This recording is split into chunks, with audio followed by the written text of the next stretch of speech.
সকালবেলার ওয়েদারটা দেখো, আর বৃষ্টি লাগলো বলে কথা, আর হাওয়াও দিচ্ছে, একবারে মেঘ অন্ধকার হয়ে চলে এসছে। শ্রাবণের মেঘ তো, যখন তখন বৃষ্টি এসে যাচ্ছে। রাস্তাঘাট এখন সকালবেলা একবারে ফাঁকা, রাস্তাঘাটে লোকজন কেউ নেই।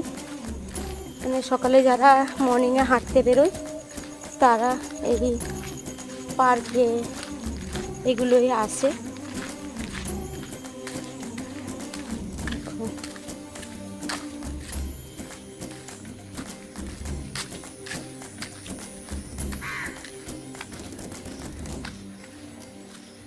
বৃষ্টি পড়ছে, রাস্তায় দেখছে গুঁড়ো গুঁড়ো পড়ছে।